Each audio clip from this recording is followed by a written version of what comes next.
Bienvenue sur Sahel News TV. Dans cette vidéo, nous revenons sur un événement géopolitique majeur qui secoue l'Amérique latine et le monde.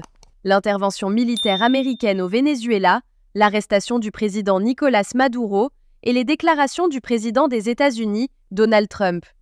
Au programme, le déroulement des faits, les justifications avancées, les réactions internationales et ce que cela signifie pour l'ordre mondial. Dans la nuit du 3 janvier 2026, les forces armées des États-Unis ont lancé une opération militaire au Venezuela, frappant plusieurs installations et menant à la capture du président Nicolás Maduro et de son épouse, Cilia Flores. Washington a affirmé que cette action faisait partie d'une lutte contre le narcoterrorisme, en s'appuyant sur des accusations criminelles portées contre Maduro et son entourage. Selon les autorités américaines, l'opération répondait à des accusations de narcoterrorisme, de trafic de drogue et de possession d'armes automatiques en vue d'attaques contre les États-Unis. Les attaques ont débuté à l'aube dans plusieurs régions du pays, notamment à Caracas, La Guaira et Higuerot, et des explosions ont été entendues dans la capitale. Peu après ces frappes, le président américain Donald Trump a annoncé que Nicolás Maduro et son épouse avaient été capturés par les forces américaines et transportés hors du Venezuela pour être jugés selon la justice américaine. Et voici maintenant les déclarations de Donald Trump sur cette opération, recueillies lors de sa conférence de presse donnée juste après les événements. Nous allons gérer le pays tant qu'il n'y aura pas de transition, tant que nous ne pourrons pas assurer une transition sûre et judicieuse. Et je parle de transition judicieuse car c'est de cela qu'il s'agit. Il faut liberté, paix et justice pour ce grand peuple vénézuélien. Il y a un certain nombre de Vénézuéliens qui vivent à l'heure actuelle aux États-Unis et qui souhaitent revenir dans leur pays, leur mère patrie. Nous ne pouvons pas prendre le risque que quelqu'un s'empare du Venezuela sans se soucier du bien de la population. Cela a duré trop longtemps. C'est une chose que nous ne pouvons pas permettre. Nous sommes là, maintenant. Est-ce que les gens ne comprennent pas? Mais ils vont le comprendre maintenant que je le dis. Nous allons rester aussi longtemps que la transition ne pourra être assurée. Donc, nous allons gérer le pays tant qu'il n'y aura pas de transition. Vous savez que ne faisaient rien de ce qu'ils auraient pu faire. Ils ont profité du pays. Nous allons maintenant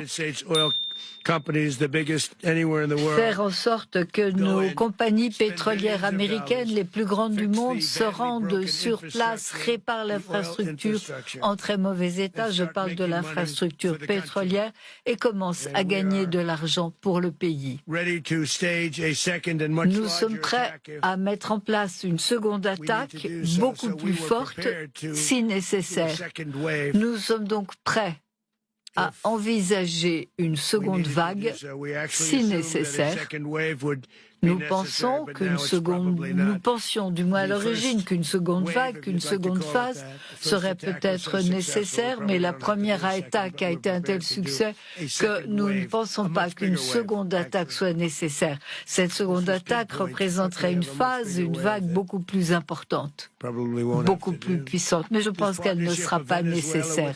Officiellement, l'administration américaine justifie cette intervention par la nécessité de lutter contre le narcoterrorisme et de protéger la sécurité nationale. Les États-Unis ont également indiqué qu'ils prendraient en charge l'administration du pays jusqu'à ce qu'une transition sûre, appropriée et judicieuse soit mise en place, selon les mots du président Trump. De plus, certaines déclarations laissent entendre que des entreprises pétrolières américaines pourraient être impliquées dans la reconstruction et l'exploitation des ressources énergétiques du Venezuela. Une donnée stratégique, compte tenu des vastes réserves de pétrole du pays, parmi les plus importantes au monde.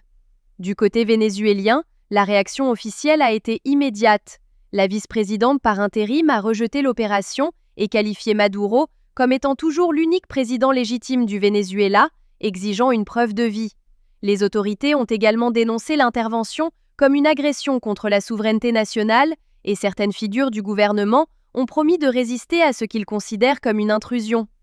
Plusieurs acteurs internationaux ont réagi à cette opération, certains la condamnant fermement comme une violation du droit international.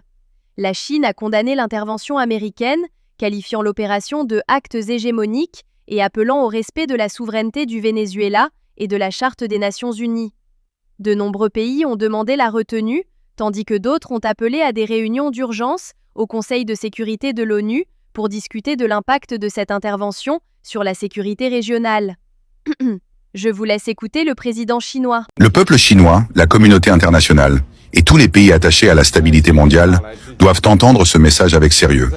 La Chine exprime aujourd'hui sa condamnation ferme et sans équivoque face à l'action unilatérale menée par les États-Unis sous la direction de Donald Trump, ayant conduit à l'enlèvement d'un président en exercice, Nicolás Maduro, et de son épouse.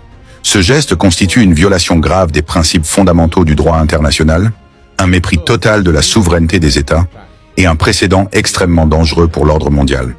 Depuis des décennies, le monde s'efforce de construire un équilibre basé sur le dialogue, la non-ingérence et le respect mutuel. Ce que nous avons vu récemment est exactement l'inverse. La loi du plus fort, l'arrogance du pouvoir et l'usage de la force comme instrument politique. La Chine rappelle clairement ceci. Aucun pays, aussi puissant soit-il, n'a le droit d'enlever un chef d'État en fonction. Aucun dirigeant n'est au-dessus des règles internationales.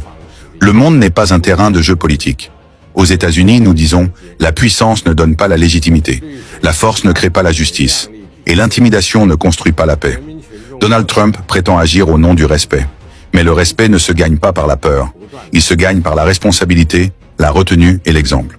Si de telles actions deviennent la norme, alors aucun pays ne sera en sécurité, aucun dirigeant ne sera protégé, et le chaos remplacera la coopération. La Chine appelle la communauté internationale à rejeter fermement ces pratiques, à défendre la souveraineté des nations et à empêcher que le monde ne glisse vers une ère de confrontation permanente. La Chine ne cherche pas le conflit, mais la Chine n'acceptera jamais un ordre mondial fondé sur la force brute. L'histoire observe, les peuples observent, et ceux qui abusent de leur pouvoir devront, tôt ou tard, en répondre devant le monde. En Amérique latine, les réactions sont divisées. Certains dirigeants ont dénoncé l'intervention comme une violation de la souveraineté, tandis que d'autres ont exprimé un certain soulagement face à la chute de Maduro, qui avait été critiqué pour la crise économique et politique persistante dans le pays. Cette intervention marque une escalade majeure dans l'histoire des relations entre les États-Unis et l'Amérique latine. Elle soulève des questions profondes sur l'usage de la force sans déclaration de guerre explicite, sur le respect du droit international, sur la légitimité des régimes et les transitions politiques imposées de l'extérieur, et enfin, sur les ressources naturelles et les intérêts géostratégiques en jeu. Certains analystes estiment que cette opération pourrait provoquer des tensions prolongées et des réactions contraires à l'objectif déclaré de stabilisation démocratique. En résumé, une opération militaire américaine a conduit à la capture de Nicolás Maduro et de son épouse. Les États-Unis ont annoncé qu'ils dirigeraient temporairement le pays en attendant une transition politique. Les réactions internationales sont contrastées entre condamnation et appel au respect du droit international. Et la situation pourrait avoir des conséquences profondes pour la région et pour les relations internationales. Merci d'avoir suivi ce décryptage sur Sahel News TV. Abonnez-vous pour ne rien manquer des actualités politiques sahéliennes, africaines et internationales analysées en profondeur.